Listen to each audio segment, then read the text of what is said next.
Hello friends, good afternoon. मैं Chandni Pandey, everyday achieve the goal. Welcome you and YouTube channel. आज हम बात करेंगे डेक्रोन। डेक्रोन क्या है? एक कृत्रिम रेशा है। इससे पहले मैंने कृत्रिम रेशों के बारे में बात की थी, नायलॉन के बारे में। नायलॉन से ही मिलता जुलता ये कुछ ऐसे रेशे हैं जिनके बारे में आज हम बात करेंगे। तो मैं ये बता दूं कि नायलॉन मैंने आपको सारे रेशे पढ़ा दिए हैं। ये लास्ट हमारा कृत्रिम रेशा है और एक खनिज रेशा। ये दो रेशों के बारे में हम बात कर रहे हैं। आज ये दोनों रेशे कंप्लीट हो जाएंगे तो इसके बाद हम पढ़ेंगे स्पिनिंग कताई। कताई की परिसज्जा वगैरह हम पढ़ेंगे। तो आज हमारा ये टॉपिक खत्म हो जाएगा। तो आइए हम पढ़ते हैं डेक्रोन। डेक्रोन क्या है? डेक्रोन ये कुछ अन्य ताप सुनमे रेशे जिसे डेक्रोन और टेरिलॉन और नॉर एक्रिलॉन, ये कुछ ऐसे रेशे जो कृत्रिम रेशे से ही तैयार किए जाते हैं, रासायनिक विधियों द्वारा तैयार किया जाता है। डेक्रोन को भी हम एक थर्मोप्लास्टिक के नाम से ही जानते हैं। इसे भी हम संश्लेषित रेशा कहते हैं, इसे भी हम सुनमय रेशा कहते हैं। इन सबको भी एक ही नाम है, बस इनकी विधियां भी सेम है। मैंने यहाँ पे लिखा मेथड सेम है, लेकिन इनका नाम अलग अलग है। आप लोग ब्लैक बोर्ड पे देख पा रहे होंगे कि इनके नाम क्या अलग अलग हैं। ये क्या है? वस्तु मनुष्य की दूसरी आवश्यकता है, ये आप सब आप जानते हैं। और आज के समय में इन सारे कपड़ों को पहनना कितना आसान हो गया, इसलिए हमारे मार्केट में सबसे ज्यादा इन कपड़ों का प्रचलन शुरू हो गया है। तो नायलॉन के अलावा भी कुछ अन्य सुनमय ताप रेशे की खोज हो चुकी थी, जो कि आज के समय में व्यस्त और संघर्षमय जीवन के लिए वरदान साबित हुआ है। एक वरदान से कम नहीं है। ये कुछ कपड़े ऐसे हैं जो पहनने में हमारे बिना प्रेस किए, बिना कुछ किए ही आराम से हम दिनचर्या में इसका यूज कर सकते हैं। ये रगड़ में, सफाई धुलाई में भी वो काफी सरल होता है। इसकी मजबूती, इसके टिकाऊपन का कोई जवाब नहीं है। इसके टिकाऊपन इतने अच्छे क्वालिटी के होते, चाहे जितना पहनो, चाहे जितना धुलो, चाहे जितनी बार धुलिए, इसका रंग भी नहीं जाता है, इसका कपड़ा भी नहीं फटता है जल्दी। लेकिन हाँ, ये गर्मी के दिनों में उतना अच्छा नहीं होता है, लेकिन ठंड के मौसम में काफी आरामदायक होता है। ये कपास, लिनन, ऊन, रेशम, जूट से भी बेहतर साबित हुआ है। उन्हीं वस्त्रों से गर्म रेशम के सुंदरता, चमक और कोमलता के लिए टिकाऊ और शीतलता प्रदान करने का गुण भी इसमें समान है। आज मानव के व्यस्त जीवन को अत्यंत सरल और सुगम बना दिया गया है, जिसके वजह से उनके पास इतना वक्त नहीं है कि वो अपने कपड़े को प्रेस कर सके, उन्हें व्यवस्थित रख सके। वो आज के जो मानव है वो भी चाहते ऐसा कपड़ा मिले जिसे प्रेस ना करना पड़े और आसानी से पहना जा सके, उसका चमक भी अच्छी क्वालिटी का हो, देखने में भी अच्छा लगे। तो इसी से कुछ मिलता जुलता जो हमारे कुछ ऐसे ताप सुनमय रेशे हैं जिसे हम कृत्रिम रेशे के नाम से जानते हैं, जैसे कि डेक्रोन है, टेरिलॉन है, ऑर्नॉल है, एक्रिलॉन है, डायनेल है, जेफ्रॉन है, सारन है, डेरवेन है, फाइबर ग्लास है, विकारा है, क्रेसलॉन है। ऐसे कुछ ऐसे रेशों के नाम है जो नाम आपने सुने होंगे। ये सारे रेशे हमारे रासायनिक विधियों के द्वारा तैयार किए जाते हैं और इनकी विधियां सेम नायलॉन के भांति होती हैं। जैसे नायलॉन की निर्माण की प्रक्रिया है, सेम वही प्रक्रिया इसमें भी लागू होता है, बस इनके नाम अलग है और इन्हें आविष्कार अलग अलग लोगों ने अलग अलग तरीके से किया है।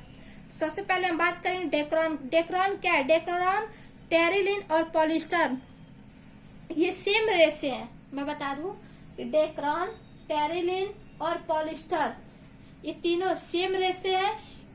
इसमें अंतर क्या है? तो निर्माण विधि का थोड़ा सा आपको अंतर देखने को मिलेगा, लेकिन रेशे सेम है, बस इनके नाम अलग अलग हैं। इनके नाम अलग क्यों है ये भी हम देखते हैं कि डेक्रोन, टेरिलिन और पॉलिस्टर ये तीनों एक ही रेशे के भिन्न भिन्न नाम हैं। इन्हें नायलॉन की तरह ही कृत्रिम विधि द्वारा बनाया जाता है।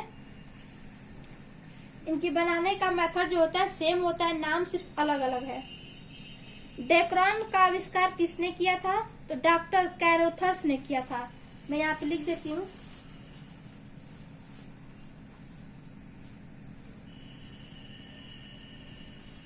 मैं यहाँ लिख देती हूँ।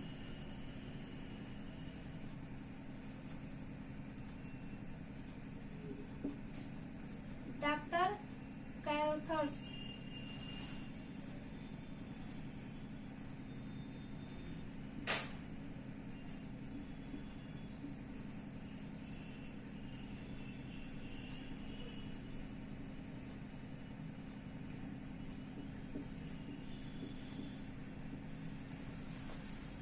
आप लोग ब्लैक बोर्ड पे देख पाएंगे कि डेक्रान, टेरिलॉन और पॉलिस्टर और नायलॉन, इन सारे रेशों की खोज किसने की थी? तो डॉक्टर कैरोथर्स ने की थी। कब की थी? 1939 में की थी। ठीक है, तो ये तो रहेंगे कुछ खोज के नाम। और ये भी बता दूं इसके रेशे नायलॉन के रेशों से मिलते जुलते हैं। पॉलीमाइड के पश्चात पॉलिस्टर रेशों का समूह सबसे बड़ा समूह होता है। पॉलिस्टर रेशे लंबी कड़ी वाले पॉलीमर होते हैं। इनका निर्माण पेट्रोलियम पदार्थ, कोयला, हवा आदि से किया जाता है। मैं यहाँ दिखा दूं कि इनका जो निर्माण है वो कोयला, हवा और पानी के द्वारा किया जाता है। मैंने यहाँ पे पॉलिस्टर नोट नहीं किया है, एक सेकंड मैं यहाँ लिख देती हूँ। पॉलिस्टर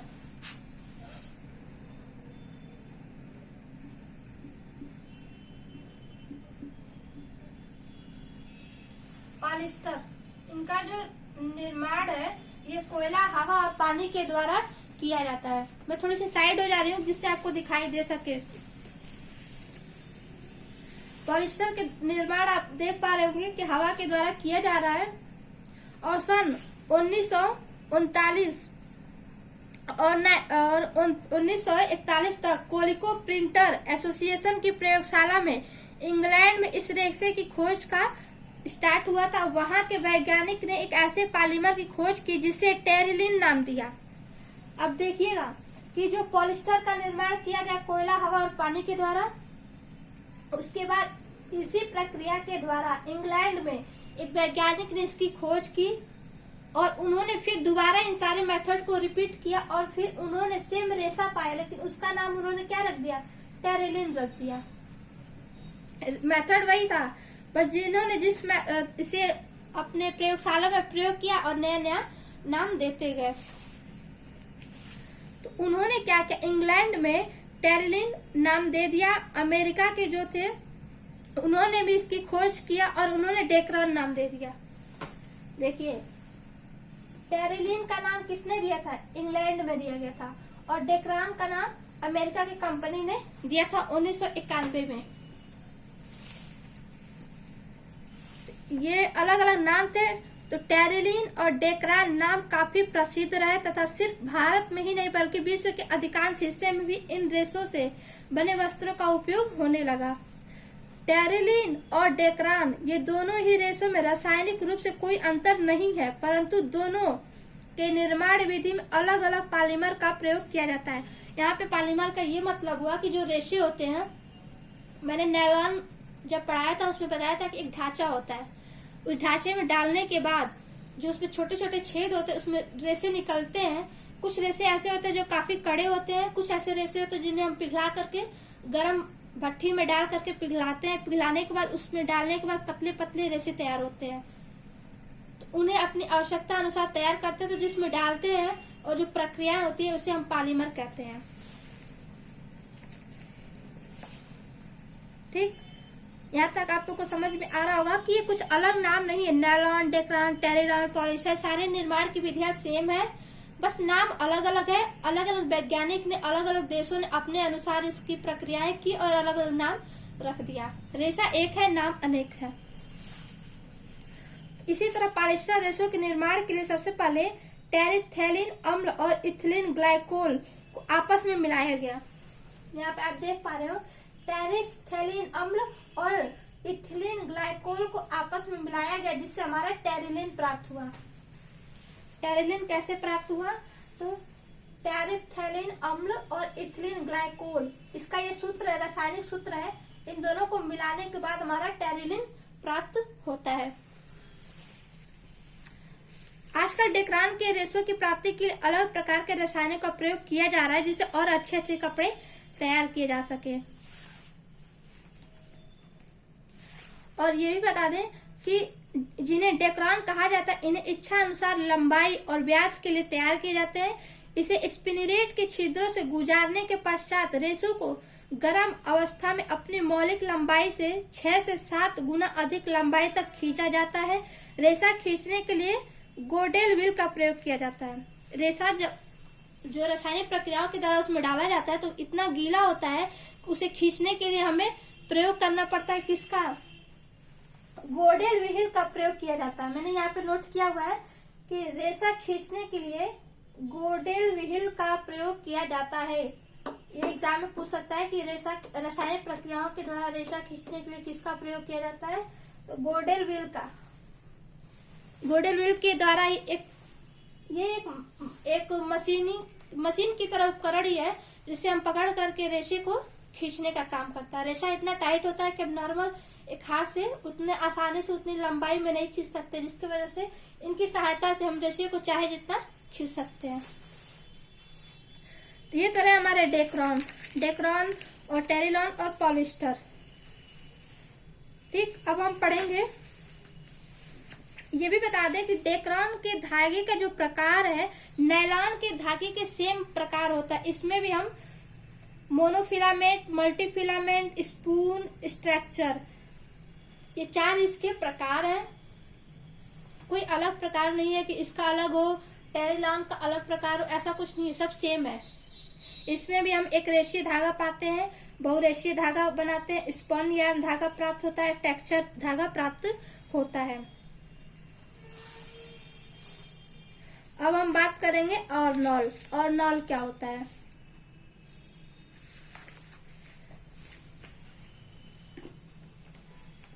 इसे हम मिटा देते हैं, फिर आप स्क्रीनशॉट ले लीजिए, बहुत इंपॉर्टेंट है। ये सारे आपके रासायनिक प्रक्रियाओं के द्वारा कृत्रिम रेशे हैं, जिनका लोग ये सोचते हैं डेक्रॉन क्या होता है, टेरिलॉन क्या होता है। बच्चे बहुत ही इसके लिए कंफ्यूज होते हैं। कंफ्यूज होने की कोई जरूरत नहीं है। आपका नायलॉन के भांति सारी प्रक्रियाएं हैं, सारे निर्माण है, सारे प्रकार हैं, बस इनके नाम अलग अलग हैं। तो आप स्क्रीनशॉट ले लीजिए, फिर हम इसे रिमूव करते हैं।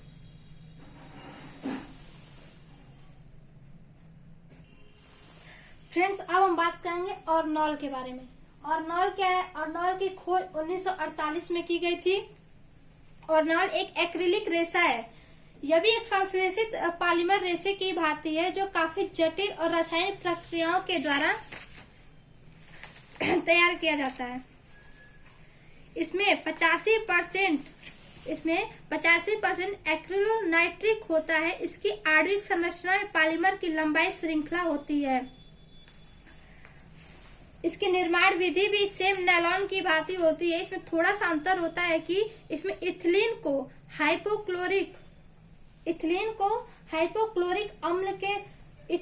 हाइपोक्लोरिक अम्ल को मिला करके क्लोरोहाइड्रोजन बनता है, और हाइड्रोजन बनने के बाद इसे सोडियम हाइड्रोक्साइड के साथ प्रक्रिया की जाती है। प्रक्रिया करने के बाद ये उत्पन्न होता है। इसे सुखाकर एक्रिलोनाइट्रिक अम्ल बनाया जाता है। इन दोनों रासायनिक प्रक्रियाओं को मिला करके सुखाया जाता है। सुखाने के बाद इसे हम पॉलीमर बनने तक इसे पानी के उपकरण में परमाणु प्रक्रिया कराई जाती है। पानी में डाल करके इसमें गीला किया जाता है।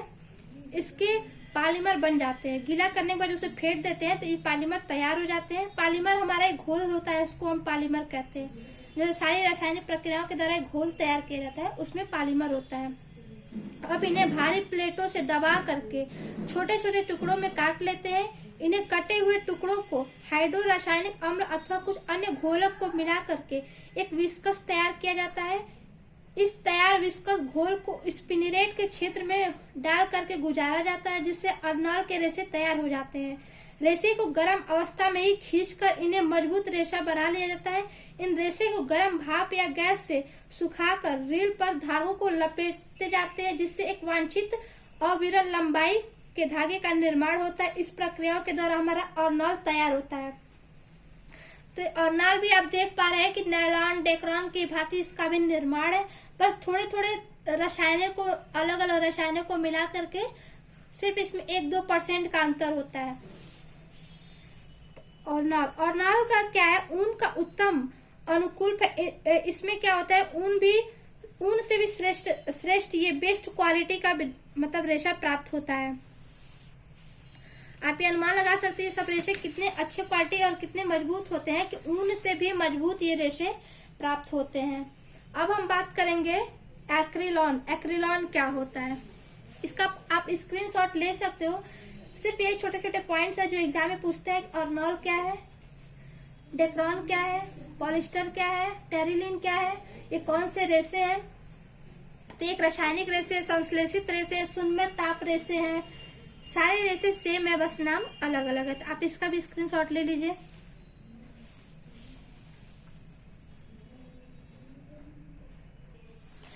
तो ये रहा है हमारे एक्रिलॉन। अब हम बात करेंगे एक्रिलॉन के बारे में। एक्रिलॉन क्या है? तो एक्रिलॉन की संरचना भी ऑर्नॉल की भांति होती है, परंतु इसकी मजबूती, कार्य क्षमता और टिकाऊपन ऑर्नॉल से भी अधिक होता है। एक्रिलिन के रेशे प्राप्त करने के लिए प्राकृतिक गैसों को अमोनिया के साथ और हाइड्रो रासायनिक अम्ल को मिलाकर बनाया जाता है। हाइड्रो रासायनिक अम्ल को एसिटिलीन से प्रतिक्रिया कराते हैं, जिससे एक्रिलोनाइट्रेट बनता है। उसके बाद इसे भी हम सुखा करके उसे स्पिनिरेट के बारीक छिद्रों में डाल करके उनसे गुजारते हैं और तैयार करते हैं।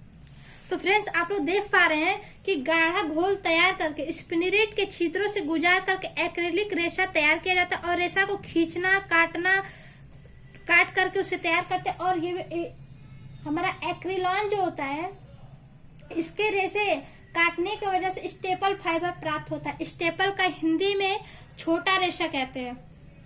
हमारे एक्रिलॉन से छोटे रेशे प्राप्त होते हैं, इनसे लंबे रेशे प्राप्त नहीं होते हैं।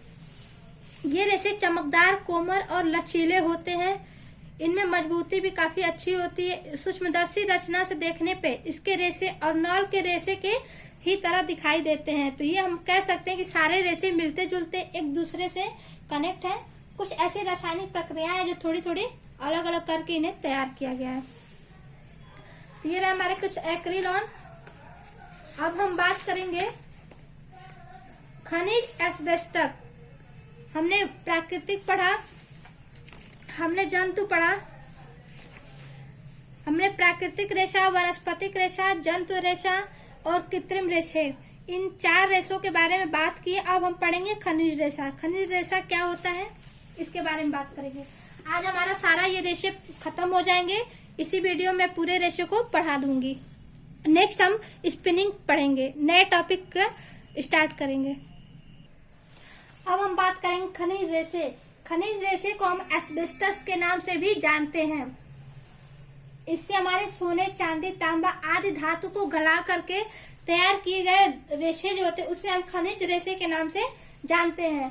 और भी बता दें कि प्रकृति में कुछ ऐसे भी खनिज पदार्थ है जिसमें धातु पाए जाते हैं, जिन्हें विभिन्न प्रक्रियाओं के द्वारा गलाकर, खींचकर, ऐंठन दे करके रेशे तैयार किए जाते हैं। एस्बेस्टस जो है, ग्लास आदि ऐसे रेशे हैं जो सोने, चांदी, तांबे के धातु को गला करके ही तैयार होता है। इसमें कुछ सूक्ष्म, कोमल और लचकीले रेशे पाए जाते हैं। सभी खनिज रेशों को विशेष लगभग समान होते हैं। ये रेशे अज्वलनशील, अम्ल क्षार सिद्ध, जंग सिद्ध, अत्यधिक मजबूत और लचकीले होते हैं।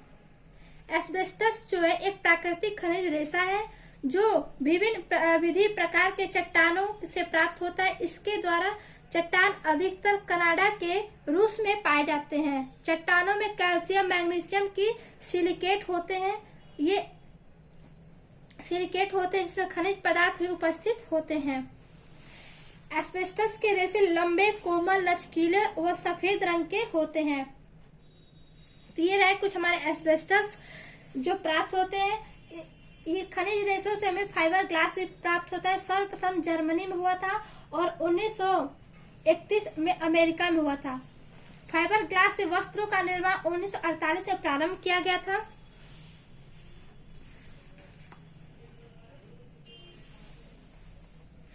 और ये एस्बेस्टस के ही रूप में प्राप्त होता है। वैज्ञानिकों के इस सोच का प्रयास लोगों ने फाइबर ग्लास रेशों का निर्माण किया और इसके संबंधित अनुसंधान चलते रहे। 1931 में अमेरिका ने शीशे को, ग्लास को विभिन्न प्रक्रियाओं द्वारा अत्यंत बारीक, नमनीय, लंबे, पारदर्शी रेशे बनाने शुरू किए थे। तो ये तो रहे हमारे कुछ फाइबर ग्लास के बारे में। इनसे वस्त्र कैसे तैयार किए गए थे, सारे रेशों के बारे में मैंने आपको अच्छे से समझा दिया है। और नेक्स्ट वीडियो हम बात करेंगे स्पिनिंग। स्पिनिंग क्या होती है, इसके बारे में हम बात करेंगे। तब तक के लिए थैंक यू सो मच। और इसका PDF आपको चाहिए तो आप हमारे टेलीग्राम चैनल से जुड़ सकते हैं। Thank you so much.